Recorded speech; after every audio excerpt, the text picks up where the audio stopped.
Morning, the Board of New Orleans 911 Center could vote on whether to suspend Tyrell Morris. That's the director of that agency. Morris is under investigation for allegedly changing OPDC policy after he was involved in a car wreck. Andres Fuentes is live with a preview.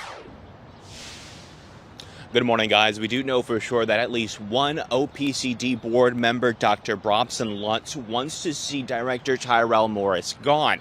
And this comes after he and other board members will take some time to discuss the OPCD's policy on take-home vehicles and whether Director Morris changed them in light of the accident that he had back in May. Now, during that accident, Morris did not take a drug or alcohol test after the crash, which documents that we found from the Metropolitan Crime Commission say is required when an OPCD employee is involved in an accident with a take-home vehicle. We also saw another document that says the policy only applies for when an injury is reported in such an accident. Morris also left the scene after allegedly exchanging information with the other driver. NOPD did not show up. Now, both the chairman of the board and the Office of Inspector General are investigating whether Morris changed the OPCD policy.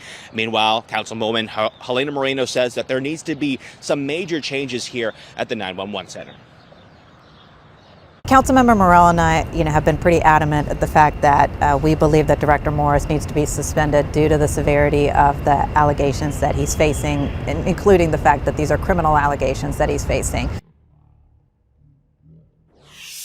Now, Mayor Latoya Cantrell has said that she wants to see and wait to see what the board will decide on today until she decides to what to do with Tyrell Morris. If you do recall, Morris did announce his resignation not too long ago, and that resignation, he will be stepping down this coming September, but we'll be waiting to see what will be decided today at today's board meeting right here at the OPCD campus. We'll keep you updated both on air and online. But for now, reporting live, Andres Fuentes, Fox 8, Level First.